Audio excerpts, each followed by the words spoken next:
All right, so I am going to share my screen.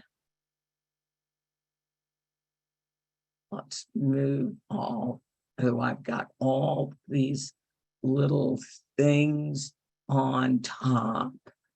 All right, let's do that. All right, very, very good.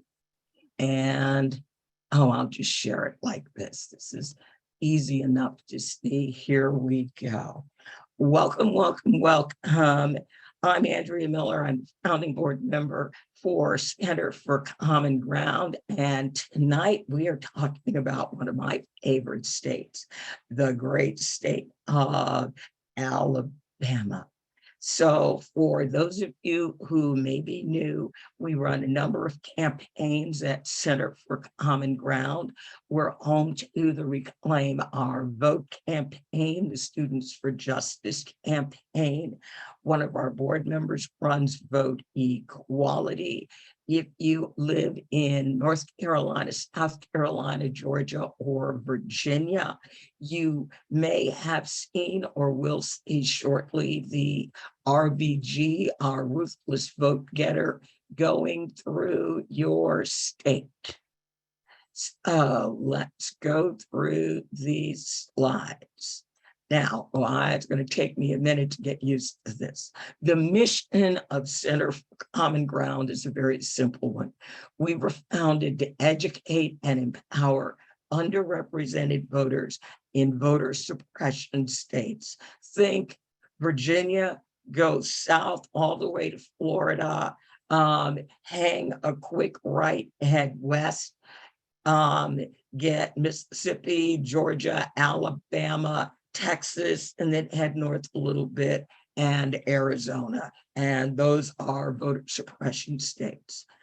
Our goal is to empower underrepresented voters to engage in not only elections, but after the election, advocating for their right to vote and any other pain points they've identified in their community.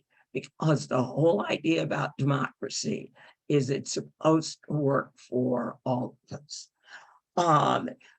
Special thank you for joining us tonight for me and my board of directors, Reverend Rodney Sadler, Dr. Gabby Lemus, Deepak Puri, and Katie Hornung, who just got back from being on the RVG. I'm going to skip this.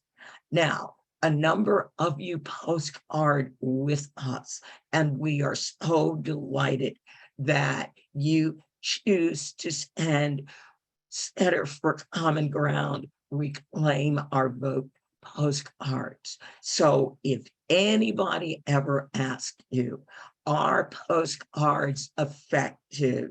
You can say, well, I don't know about anybody else's, but ours are very effective. Our postcards do a combination of visually empowering and inspiring the voter to very, very, very carefully crafted messages, providing voters, especially voters who may be rural, who may be older, who may not use computers, to have the information they need to vote. I'm going to go over one number.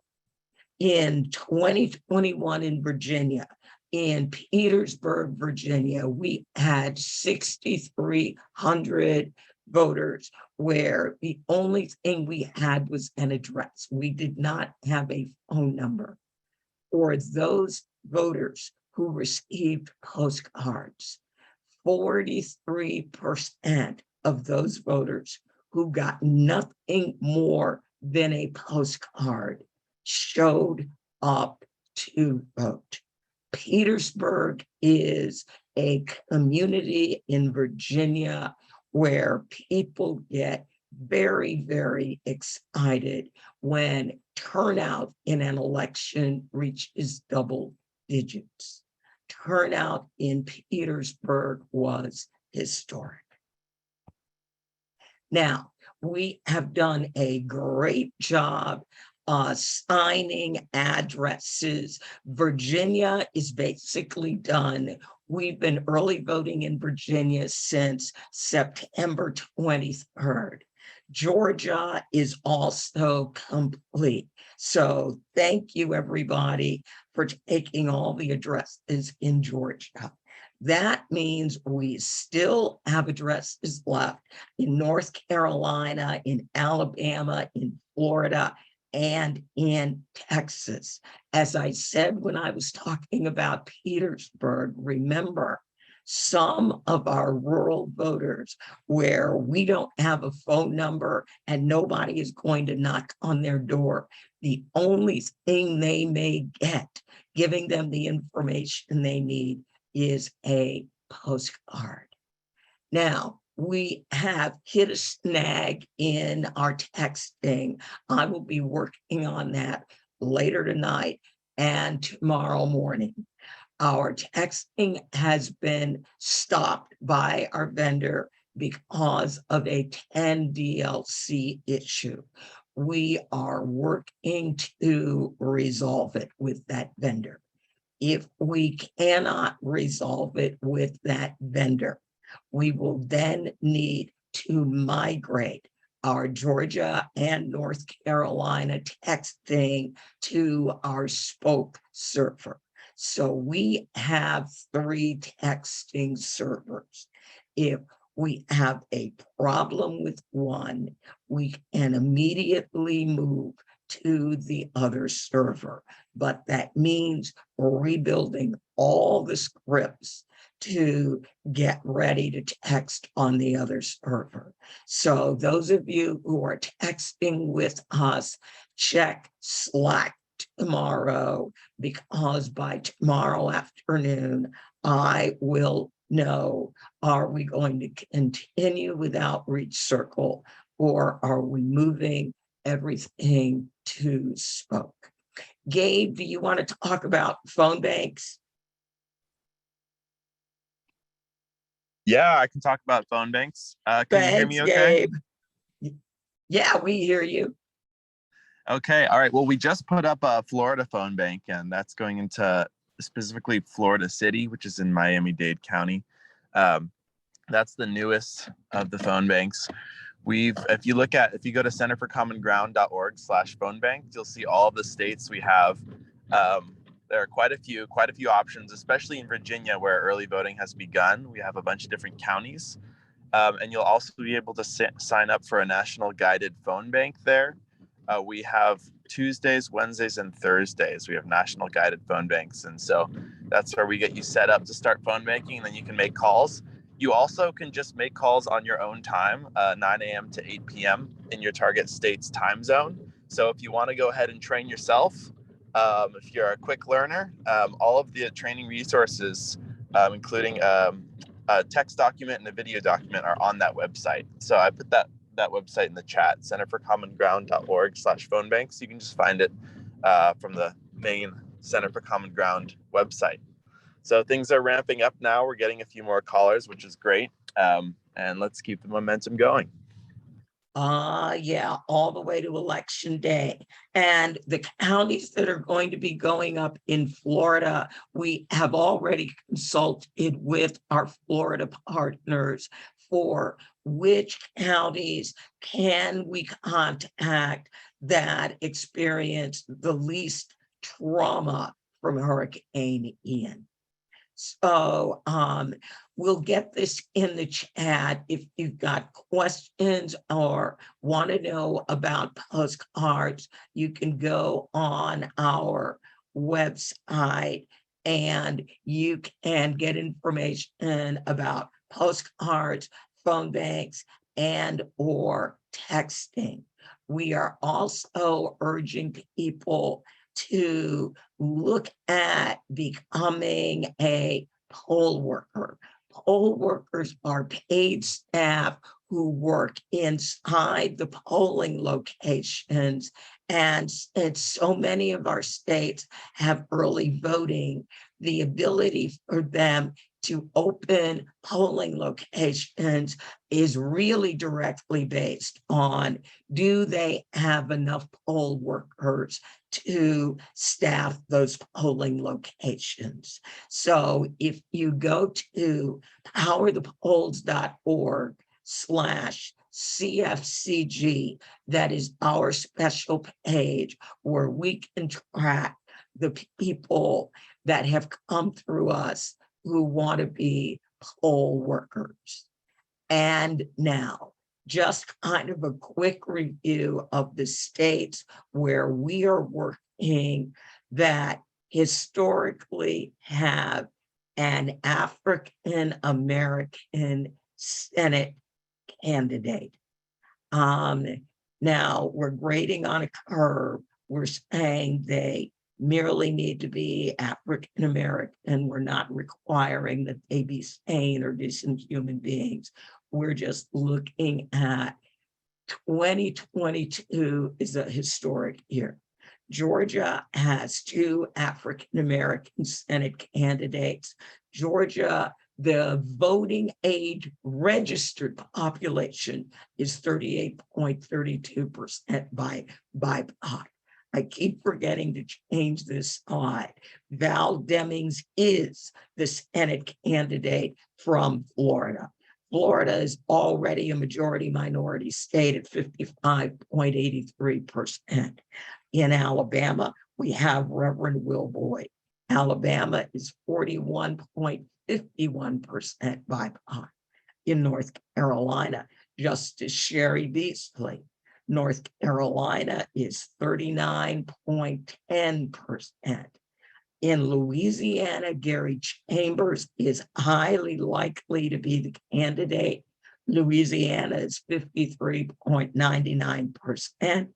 And in South Carolina, we have an African-American woman and the incumbent Tim Scott, who is also African-American, running for U.S. Senate. South Carolina is 43.38% BIPOC. Now, what you should know about Alabama. Alabama's Senate seat is open, meaning we do not have an incumbent competing for that seat. There are 7 U.S. House seats, as well as other statewide offices, the governor, the lieutenant governor, the entire Alabama State House, all 105 seats, the Alabama State Senate, 35 seats, are all going to be on the ballot in 2022. And then I did a breakdown of what Alabama looks like based on registered voters. So now I'm going to actually introduce you to our team leaders who actually live in the great state of Alabama. So, Doug, do you want to take it away and introduce your team? Sure, Andrea, thanks. And we are just thrilled to be a part of the Center for Common Ground and with our Alabama Democracy Centers. It is my distinct pleasure to introduce, first of all, Karen Stanley. Karen is the manifestation of our vision to have reached outside of ourselves and our organization to try to get with other organizations across the state of Alabama to work with us. And so Karen's part of the Greater Huntsville chapter of the Links Incorporated. And so, Karen Stanley, Karen, why don't you give a wave to everyone so they can see your lovely face? And also we have what I have determined, a gentleman of the highest order that I could not function without, because we talk daily and so forth. And that is in the person of E.C. Rents II, Ernest Charles Rents II, but we call him E.C. And so, you know, E.C. functions as our Huntsville Democracy Center leader, as well as, you know, our co-chair for the voter registration, education, and mobilization for Omega Psi Phi fraternity in the state of Alabama, of which I am the chair. So EC and I, you know, are dual-hatted. I function as the program director for our Alabama Democracy Center. So that is our team that's going to talk to you tonight. We're going to talk to you a little bit about our history, how we came to be, and what motivated us. And then one particular key segue, like I mentioned with Karen, is trying to work beyond ourselves and get other organizations involved in all of the great work that we are trying to accomplish here. And then EC will bring up the end and talk about some of what our objectives are, tag to what the people's issues are in Alabama. What is it that the people here in Alabama want to see in terms of the change and the people that they're willing to vote for to help bring about that change here in the state of Alabama. And then he'll also introduce, you know, another special guest of ours that I think I just saw join. He just arrived. Right, and stuff. So with that, I'll just go ahead and launch right into what we're talking about. Of course, we're talking about our democracy centers. We have three, Huntsville, Selma, and Mobile. And the reason being is when EC and I looked at this, and we worked with Andrea and the Center for Common Ground team in prior elections in 2020 and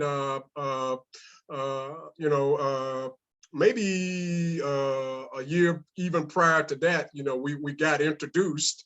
And so we started saying, how can we in the state of Alabama reach across, you know, this entire state? We in Omega Psi Phi fraternity, we have, you know, 30 chapters in this state, comprised of about 1,000 brothers.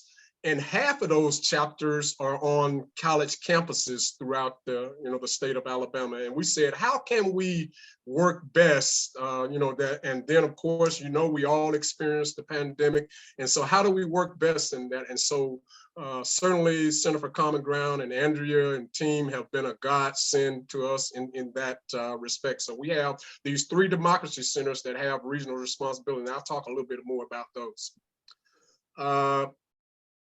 Here's kind of why we do what we do. We in Alabama, Andrea showed you the numbers on the, you know, the total, you know, population and so forth. But we have 324,000 registered African Americans that did not vote in 2020 for whatever reason. Registered African Americans did not vote 0 out of 3 times. And then on top of that, there's approximately another 300,000 that are not registered. And so that's over 600,000 voices that have not been heard in the process. And so our charge has been to get at the reason why and deal with that. And so we want to obviously make Alabama better for our children and grandchildren. I hasten to think about, you know, all of the history in Alabama from you know, Montgomery to Birmingham to Selma, and how those folks sacrificed in order that we enjoy a better Alabama today.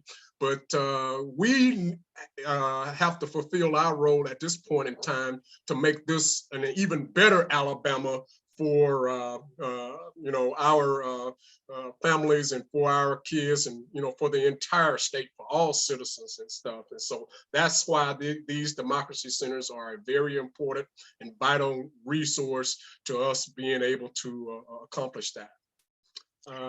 And when the phone banks go up and the tax bank go up and there is postcarding into Alabama now, we would love to get more volunteers. We need more volunteers.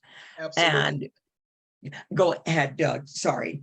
No problem. Absolutely, absolutely. We need all of the help we can get. Certainly, we are doing what we can to get volunteers inside the the state.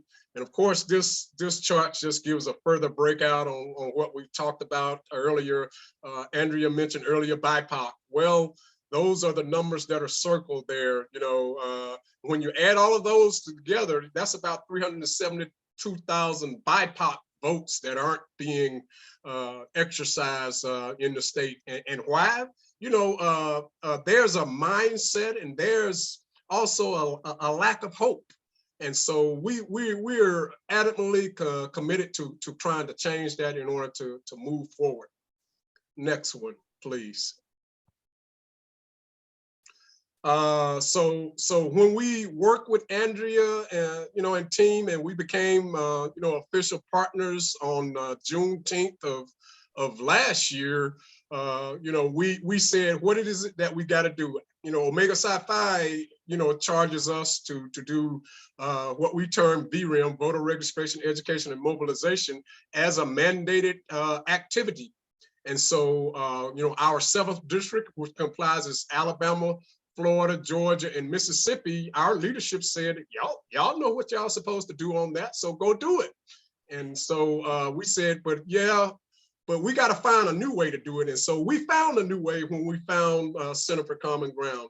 And so we wanted to build our operations and then focus on this is not just an Omega Psi Phi ball game. This is an us ball game. Any and everyone in any organization who's committed to bringing about the change that we all the desire in a nonpartisan and a nonprofit way, that's certainly what we are after. We all want to lock arms and stop working in separate silos in order to be able to accomplish that. And of course, from an Omega standpoint, we said this is way bigger than Omega Psi Phi. So we've got to get other organizations, Divine Nine, we got to get churches, we've got to get volunteer groups, we've got to get ministerial groups and everybody involved in all of this. And so some of the things we looked at are what you see in terms of how the ACLU did business, how Black Voters Matters did business. All of those types of organizations you see there in that last bullet. Fair Fight over in Georgia next door, League of Women Voters. And then of course the links, I told you that, that Karen and her team are playing a vital part on that. And so we wanted to look at that and make that a realistic network working together for the betterment of what we need to do to affect positive change for lives, especially those that are underserved and really coping with the challenges that economics tend to to put up on us and stuff. Let's go to the next one. All right, now Doug, because we've got a much bigger audience, I've removed the phone numbers. Okay, absolutely. But feel free to call us. And so, yes, what we did inside of Omega Psi Phi, like I told you, we got 30 chapters, approximately 1,000 brothers. So we organize ourselves by the 7 congressional districts that are across the state. And so what we did is the Mobile Center is responsible for congressional districts 1 and 2. That's the lower 1/3 of Alabama. The Selma Center covers the middle third, which consists of congressional districts 7, 6, and 3. And then the Huntsville Center covers the 4th and 5th congressional districts, because we've got brothers in each of those areas. And we charge those brothers to say, this is not just an Omega ball game. I want you to go to find the NAACP. I want you to go find Divine Nine, other fraternities, other sororities, and and so forth in order to be able to do that. And so now I'm going to segue into Karen and let Karen talk about how, we pull this, coalition together, and let her walk you through that and some other key items in terms of tools and those types of things. Karen? Thank you, Doug. Thank you, Andrea. Hello, EC. It's so great to be here with everyone. I want you to know, everyone on this call, how inspiring you are to us, that you want to hear about the situation in Alabama, because the unfortunate truth is that our state has really gone backwards. Yes, we're the cradle of civil rights, but did you know that the legislation, or I should say the lawsuit that was Shelby County, Alabama versus Holder, stripped many of the active ingredients, if you will, within the voting rights bill, and the key among them being the requirement for pre-approval for localized voting plans, federal pre-approval. Without that pre-approval, it's open season. It's open season for voter suppression. And that is exactly what we're facing in Alabama.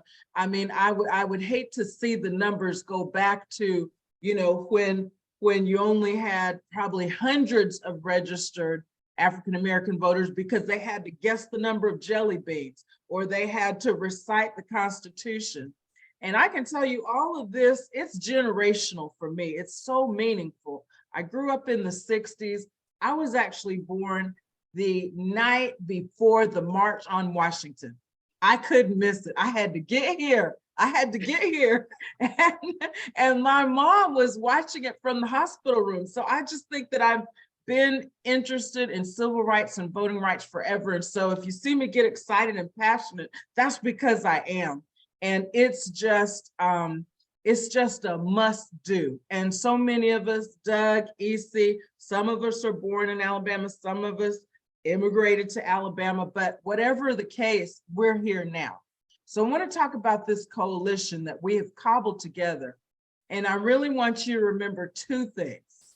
It's really all about relationships. It's really about relationships. Now, some relationships can be organizational. For example, you see two of my organizations on the screen, the Links Incorporated, but I'm also a member of Delta Sigma Theta Incorporated. And it just so happens that Deltas tend to really like Omegas. So like EC's wife is a Delta. Now, how could the Deltas and Omegas not cooperate? We even have a joke term for it. It's called Coleman Love. It's the unofficial thing when a Delta gets together with an Omega. And then you see down there at the bottom, the NPHC, that stands for the National Pan-Hellenic Council. And this is a group of 9 organizations. We call it the Divine Nine. They are Greek letter organizations, including, AKA, you see there, Delta Sigma Theta, Zeta Phi Beta, those are sororities. And the thing about the Divine Nine is it does represent a segment of the Black population that is college educated, because all of those 9 organizations were founded on college campuses. Some of us were initiated in our college years, others in later years. But the point is, it's a pre-established collection of organizations. So the first thing that I would share as a best practice when you're trying to build a coalition, look around and see what you already have to stand on. Look and see who you already know and who will work with you. So it so happened that in 2020, my groups were working very hard, the Links and Delta Sigma Theta, on Census 2020. And I'm sure that many of you were as well. And so I called on some of my friends, literally just friends, just people that I knew. And then they go out and get their organization, because everybody's got a bureaucracy. But the first thing you have to do is you have to find a friend. Then the friend has to tell you, well, here's the way it works in my organization. I got to get to the social action chair. Then we got to get to the president. Then we got to get some resources. So it can take time, is what I'm telling you, is that our coalition has taken time. It did not happen overnight. In 2020, as a group of my friends and I were working on census, And there were a couple of aspects. We did tabling. Everybody knows about tabling. You go out to the fair, you go out to Walmart, you go out to the grocery stores, and you put flyers on cars, or you register people to vote. League of Women Voters, very, very effective at this, I have to say. I don't see them on here, but that is really another one of our partners. League of Women Voters, and as Doug mentioned before, we try to learn lessons from other people's modus operandi, if you will. But the point being that it was 2020 when I met Doug for the first time, because as the ladies were tabling, but we had yard signs too that the city had paid for, and we knew we needed the guys to put out the lawn signs. I mean, not that we're the weaker sex, but sometimes you just have to divide and conquer. And so we said, if the ladies are going to be tabling, can we get the men to go out and put the yard signs? And Doug, man, he just really came and got a lot of signs for his brother to put out there. And so did Kappa Alpha Psi. Was that the Georgia Team Unity? Okay, that's good to know. That's good to know. So I'm letting you know that then in 2022, here we are at midterm. Oh, well, so that was October and November, October, September, August, September, October were the big census months. And so then when October and November, we really turned our attention to get out the vote. Doug already knew my cell phone number. I answer every phone when Doug calls me. I answer. Email bubbles up to the top of my list. And it's like, all right, now we've got these democracy centers, and can you help us get out the vote? I'm like, sure, we do getting out the vote anyway, but let's all do it together. So that's the beauty of the coalition. And then you see on there some other groups who are just kind of some upstarts, because if you don't know, this NPHC group, most of these have been around since the early 1900s. Black Voters Matter, that kind of came in the latter part of the 20-teens. United Women of Color is a relatively new organization as well. And also this really represents an intergenerational spread, because Black Voters Matter, who are they, the ones with the bus, Andrea? Oh, yeah. Yeah. The blackest bus in buses. America. They're going on bus tours all around the country. So that's what the young people like to do. And then they like to text. So in a minute, I'm going to get on back to the postcard initiative, because what we've done, what we've tried to do, we know the harvest is plentiful, but the laborers are few. So we have said for postcarding, we're going to really have a niche market of the African-American registered voters who are infrequent voters. And this is the beauty of Center for Common Ground. We don't have that data, but you do.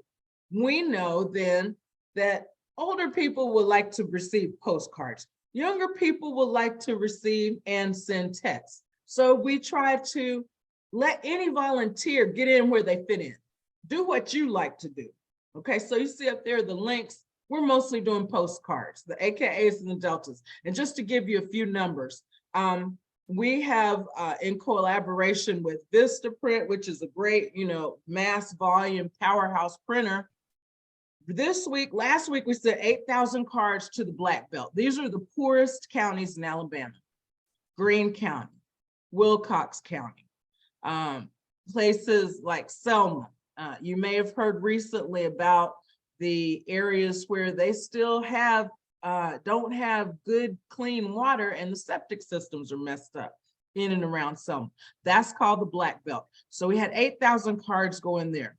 Just this week, I've been shipping out 5,000 postcards to my Link sisters in Birmingham, in Tuscaloosa, and Tuskegee.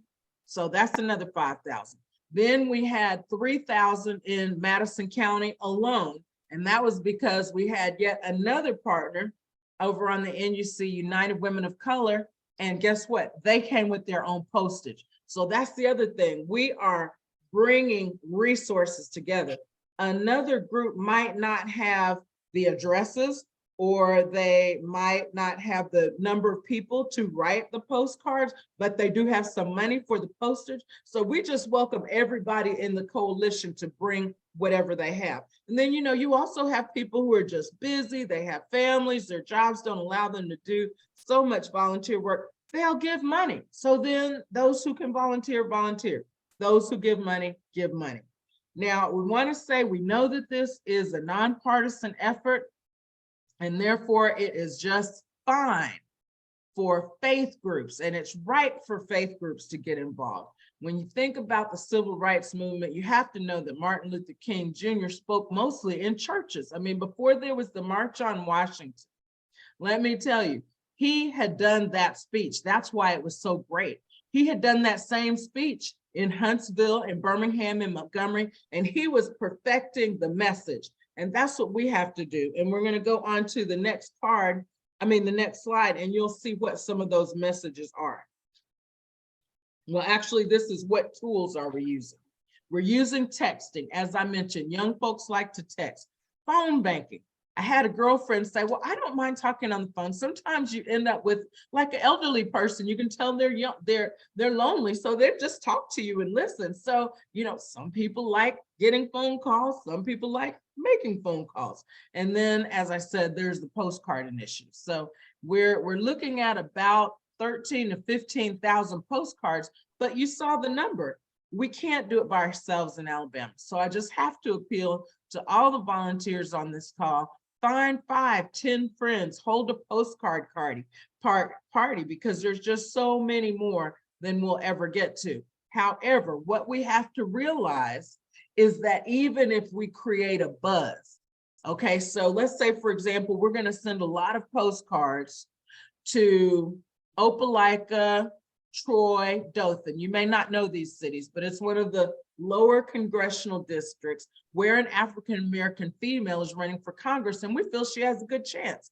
Well, if 5,000 people in town get cards, but then like 20,000 don't you know that's going to create a buzz? Oh, did you get that card? Somebody's sending postcards down here telling us to vote, like we don't know to vote. And so it's going to be a thing like, are you special? Did you get a card? Did you get a card? So that's what we have to count on, is that good messages get out. And then don't forget the power of the press. So much in this social media day and age, we think it can all be done on Instagram and Facebook. That is not true. There are still a heck of a lot of people who watch the nightly news. So can I tell you, for example, in the links we sponsored to get awareness, to raise awareness about the census, we had a caravan. And all of my Link sisters that had their Cadillacs, their Lexuses, I drive a Ford.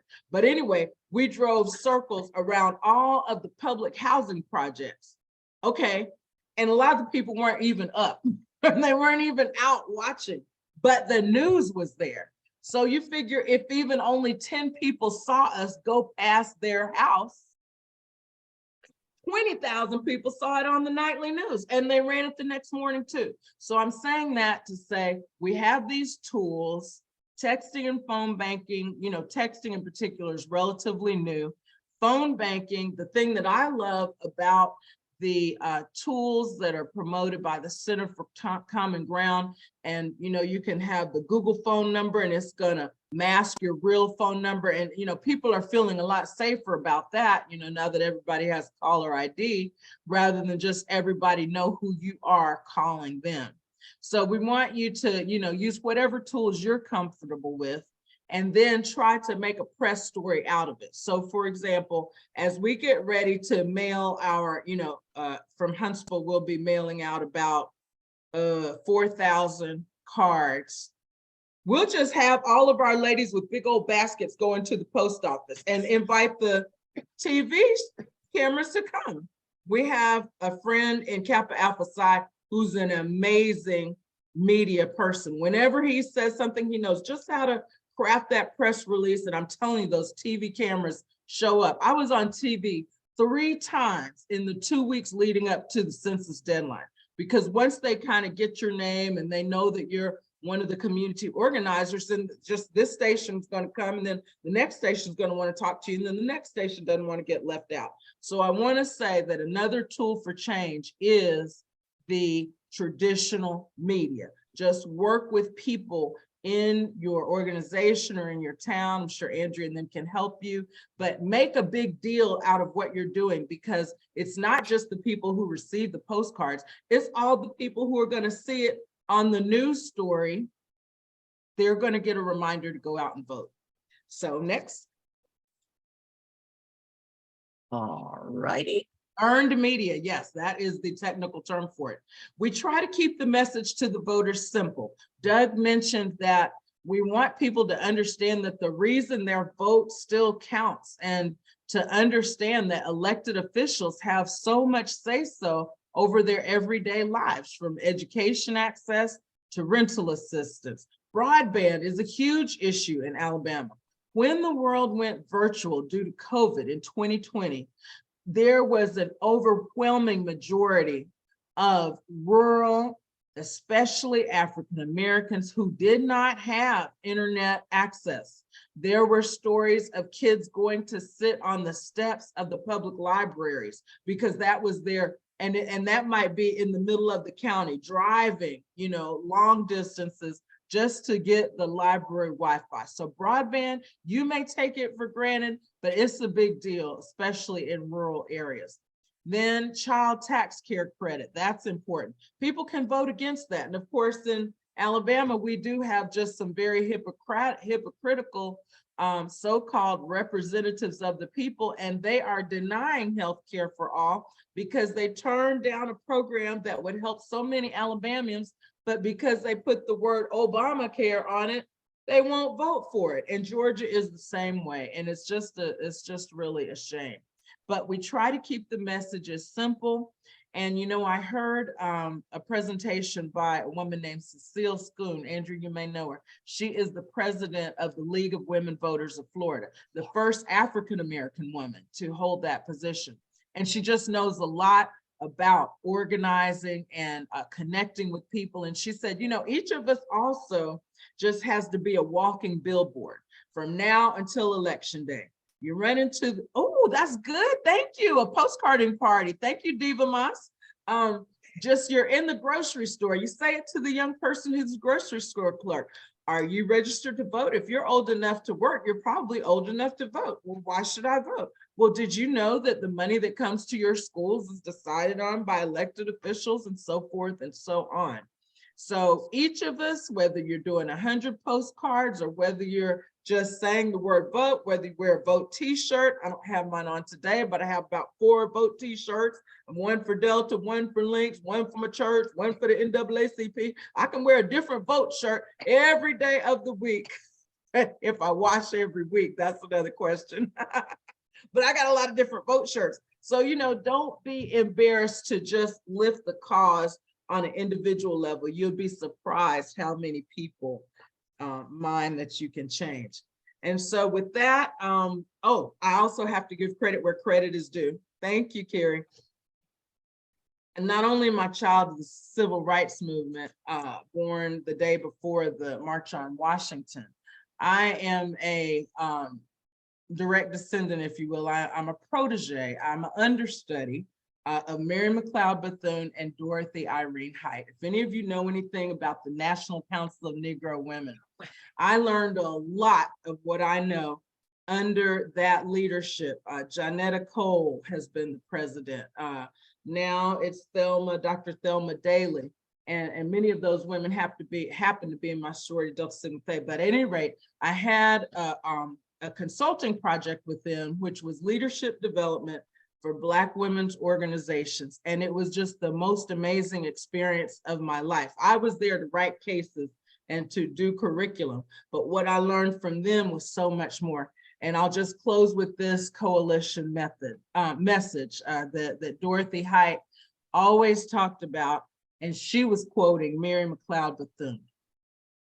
They said, because the National Council of Negro Women is a coalition itself, it's an organization of organizations. There's not only the sororities, there's a Black Nurses Association, Black Doctors Association, but any Black Women's Association can get in the NCNW tent.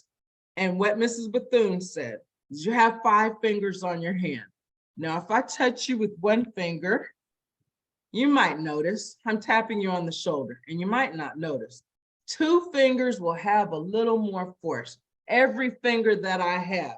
But if I ball all of my fingers up and give you a mighty blow, then you will know you have been touched. And that is my message on coalition. As Doug says, we cannot be effective in silos.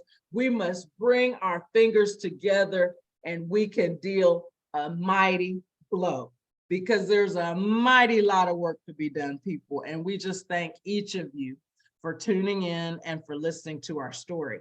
And with that, I'm going to turn it over to our esteemed Mr. E.C. Rentz II. Thank you so much, Karen, and we appreciate all of your work. And Andrea, if I may, I would like to go ahead now and segue over to our special guests. And then after they finish, come back in for about 3 minutes to close us out on where we're going.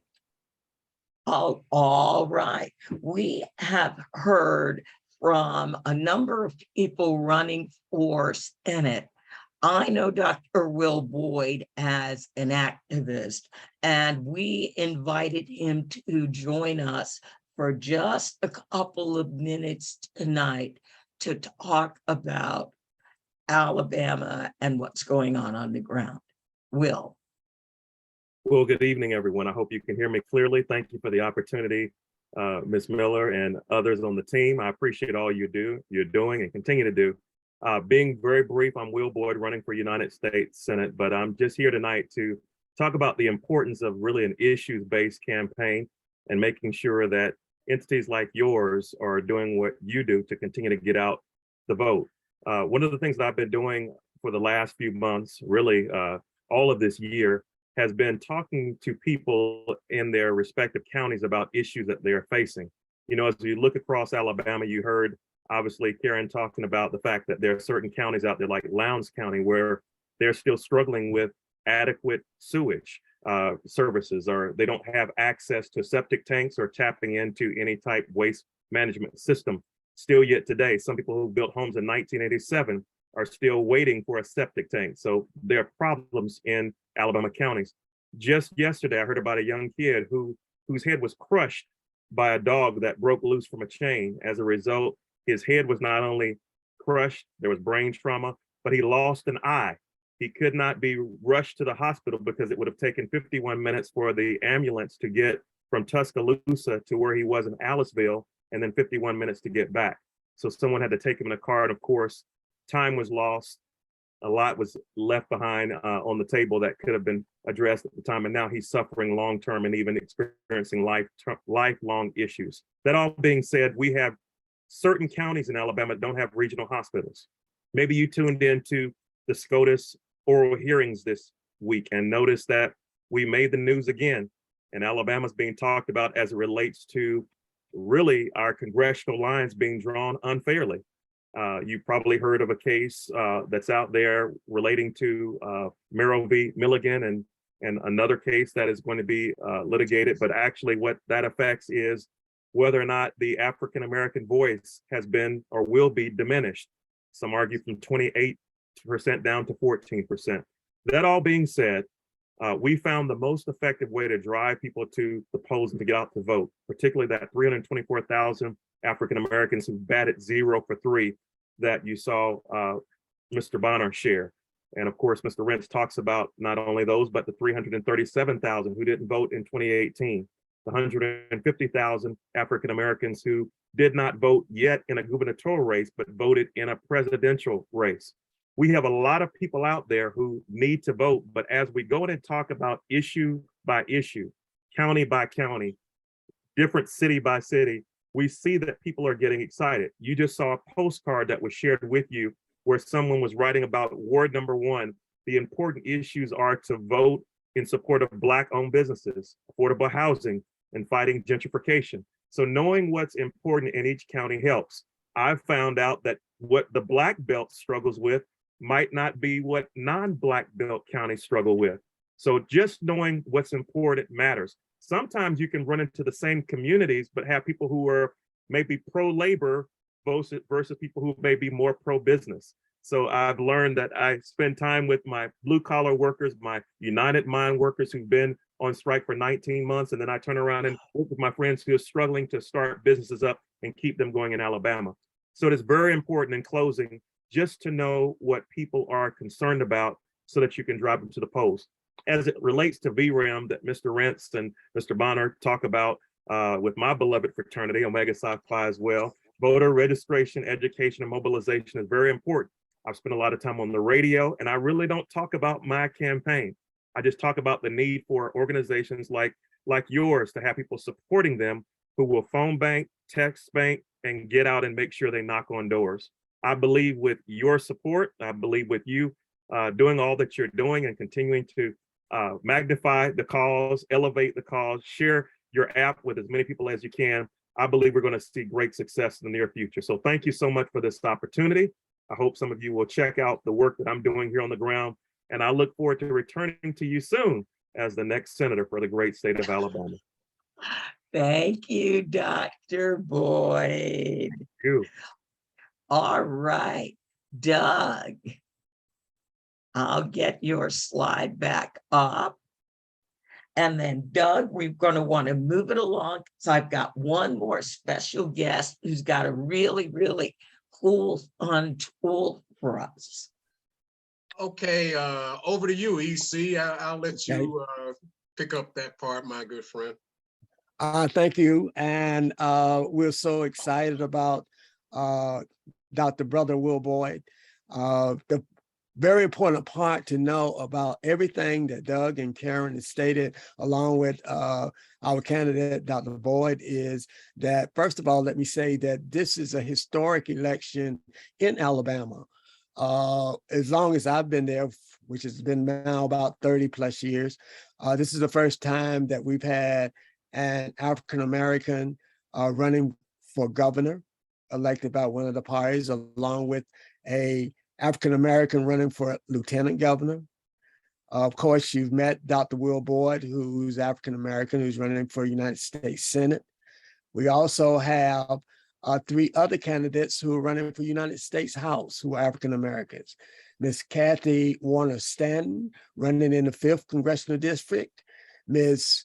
Phyllis Hall, who's running for the 2nd Congressional District. And of course, Ms. Terry Sewells, who is running for re-election in the 7th Congressional District.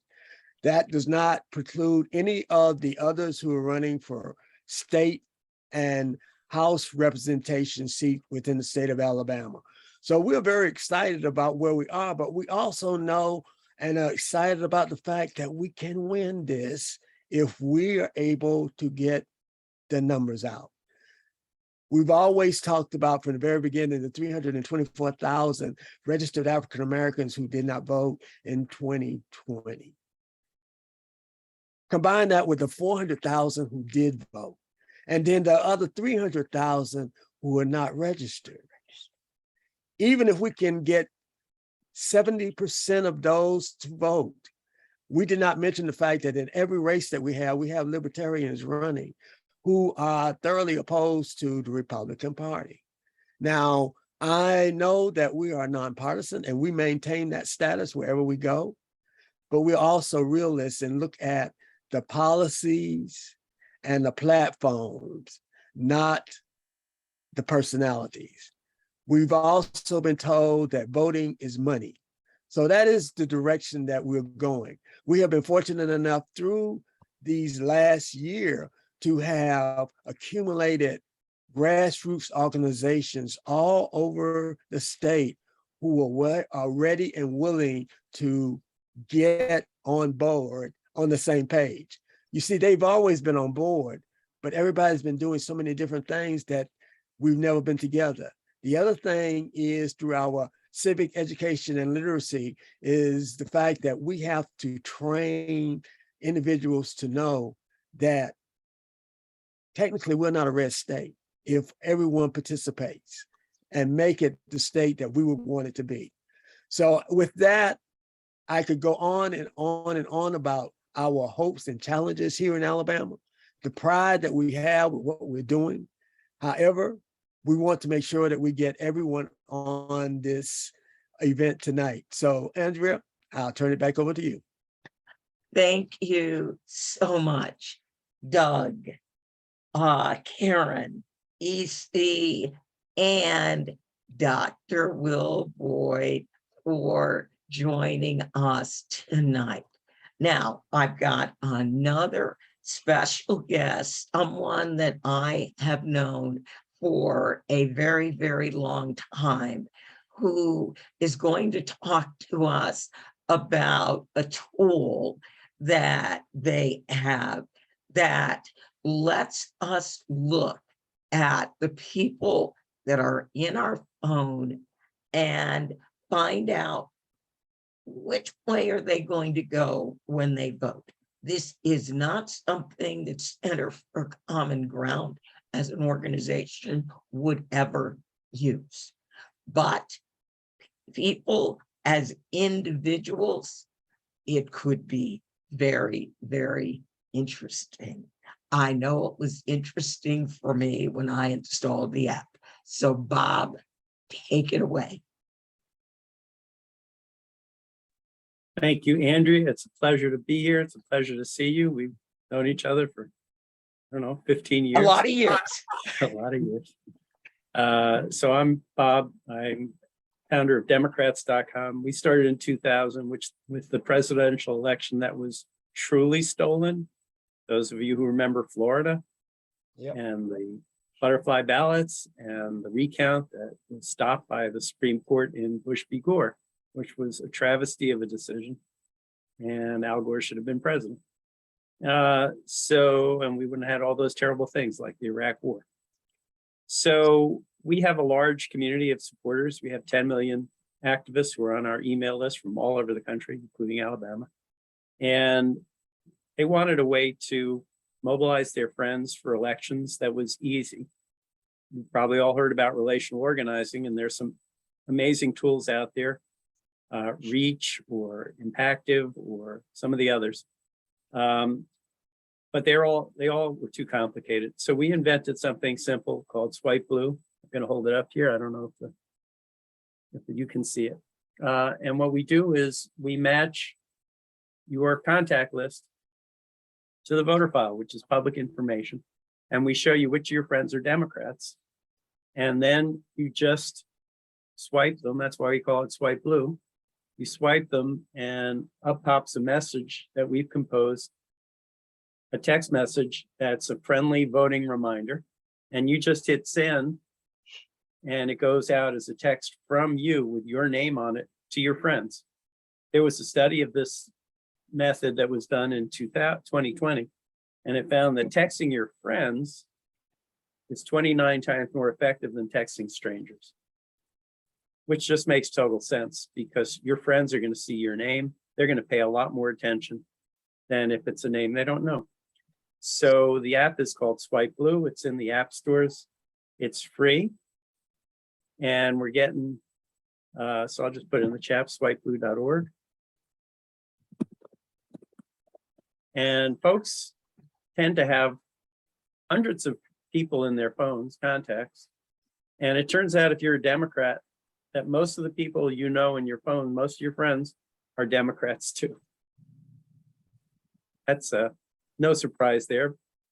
Why would we want to have Republicans in our phone? Now, this is nonpartisan, so I'm not going to say anything untoward about our friends on the other side. But you know a lot of Democrats if you're on this call. And this makes it easier for you to identify them and text them. And hopefully, if we all do this together, we can have impact. We just released a map today, and we're going to show you county by county in the entire United States how we're doing. So even in the most rural county in Alabama, you'll be able to see how many people we've identified as friends who can, who we can turn out to vote. I'm looking at the questions that are coming up. We match everybody, so you'll see your libertarians, and you can text them if you think they're persuadable. Really, it's about turnout. So all the people who voted in 2020 for president, but are unlikely to vote in 2022 because there's no president on the ballot, those are exactly the kind of people that would be most persuaded by you. You're not starting from scratch. You're starting with people who know how to vote. You're just saying, hey, there's an important election this year. And you can explain to them in your own words why this election is important. So is it only your local? So it'll show you all your friends. It'll show you your friends all over the country. Anybody with a cell phone that we can match. We're matching 30% of the cell phones to voters. If you see somebody that's not matched, you can actually find them and match them yourself. People put nicknames. Now, if you have 4,000 contacts in your phone like I do, I strongly suggest turn your phone off and turn it back on, and then go into swipe blue so you actually have some memory to work with. I'm not surprised you have 4,000 friends, Andrea. Well, they're not necessarily friends. I have 4,000 contacts in my phone. What can I say? There was a question, when is the best time to text?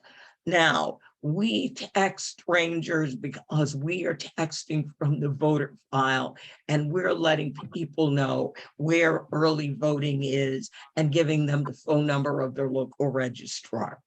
We have found we get the most responses from texting on Sunday afternoon. So please do not text people before 9 a.m.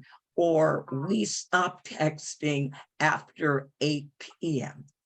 It's just kind of a polite thing to do. Nobody wants to wake up out of bed getting a text at 1 a.m. Oh my God, who died?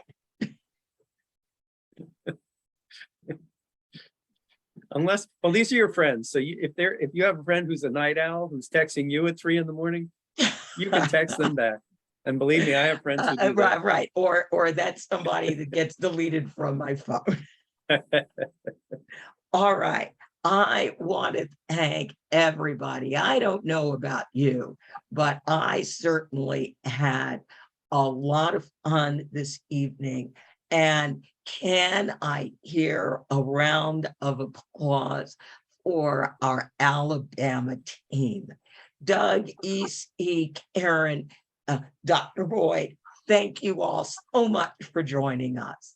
I mean, we all now have a new respect for the great state of Alabama. And I want everybody to remember, in 2017, before we were even called Center for Common Ground, working with the Alabama NAACP, with only 10 days before the election, we won in Alabama in 2017. So on that happy, positive note, I am feeling really inspired. Everybody have a great evening, and thank you all so much. Good night. Good night.